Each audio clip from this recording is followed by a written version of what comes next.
The S is dead. Apple's new, most powerful smartphones are the iPhone 11 Pro and the iPhone 11 Pro Max, and they're basically what you expected them to be. They're more powerful versions of last year's phones, but with powerful processors, better battery life, improved cameras, and a lot of under-the-hood improvements. We got the chance to take a look at both of these with a little more depth here at Apple's event, so let's take a closer look at Apple's new line of Pro devices.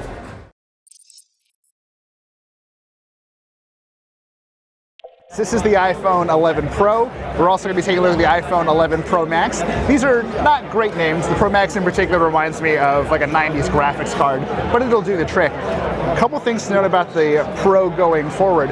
Just the design hasn't really changed much. If you've used the XS or the XS Max, you're going to feel very familiar, except for a couple different changes. We've got surgical grade stainless steel on the side, which does feel, thankfully, a little bit grippier than what I'm used to. I have dropped a lot of iPhones over the years, and I feel like I'm able to hang on to this perhaps just a touch better. I don't know that we can really attribute that to materials, but it's there. The bigger change in terms of fit and finish is this actually really nice matte glass. It doesn't really add much in terms of practical value. I suspect it'll probably shatter just as easily as a standard iPhone, but it feels really nice, and sometimes that's all you really need. Diving into the phone itself, we are working with the A13 Bionic chipset, and it's really hard to get a sense of how fast a phone actually is when you're fighting 9,000 other people to spend time on the phone. But this is Apple's most powerful CPU to date, and just based off of quickly thumbing through apps, launching things, going to websites, and trying games like this, Pascal's Wager, which we saw on stage, we're actually getting a sense that there is a lot going on here. The performance from what we've seen so far is pretty remarkable. We're getting some really solid graphics here. I think that's partially because the GPU performance out of the A13 Bionic is supposed to be ridiculous. It's, according to Apple, in terms of CPU and GPU performance, the Pro series is supposed to easily outdo any of what you'd find, any of the premium chipsets that you'd find in a high-end Android phone.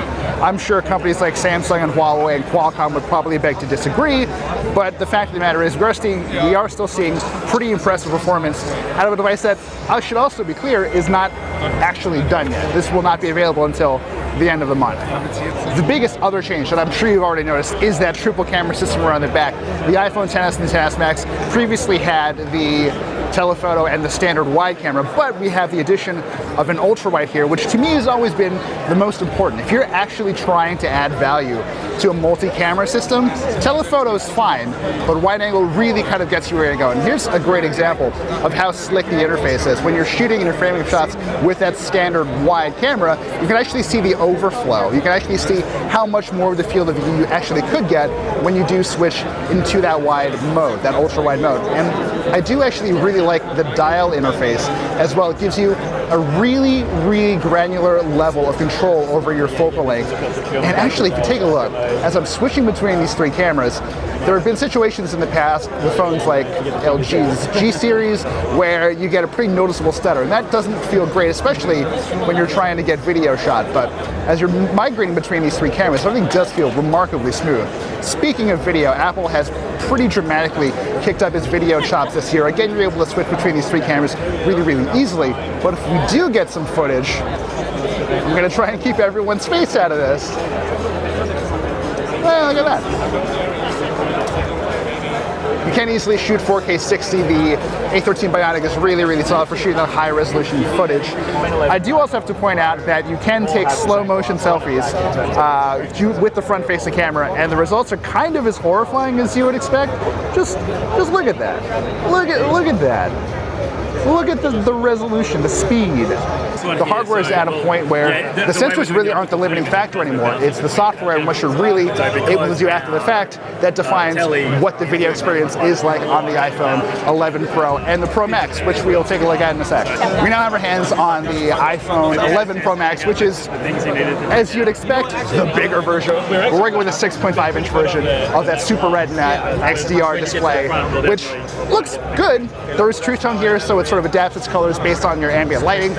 It looks fine right now, although we are in what kind of feel like ideal lighting conditions.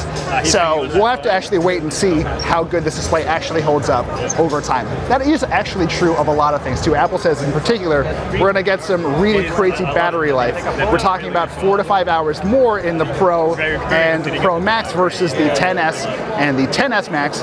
I will frankly believe that when I see it, but right off the bat, as usual, it is surprisingly difficult at times to use a max level device with just one hand, especially if you have small hands. It's the kind of thing that'll really put a strain on your pinky if you like to rest your phone on your pinky while you're holding it, or your wrist, which is something that happens to me pretty frequently. But I haven't had too much trouble with it. I do sort of like the Sony approach where you get the super long aspect ratio, but an ultimately narrower design that fits more nicely in your hand. But this is sort of the classic Apple big phone design, updated for 2019. And it works. It's not maybe the most exciting update that we could have received, but I think we're seeing a lot of really substantive upgrades in a lot of different areas. Is this going to be a phone that you absolutely have to buy if you're coming from a XS or a XS Max? Probably not, but if you've been out of the upgrade cycle for a few years, or if you really just want a sense of what a truly flexible Apple camera is like, you're really not going to do much better than either of these guys. I think it's really interesting that Apple decided to take the Pro branding and apply it to its smartphones as well, but I don't really know that these feel like Pro phones. They're certainly powerful, and the flexibility you get out of these extra cameras is great. The battery is much improved. iOS 13 adds a lot to this formula just by default. I don't really know what a Pro needs out of a phone, or really what a Pro phone should be like, but hopefully after we test these things some more, we'll be able to tell you all about it.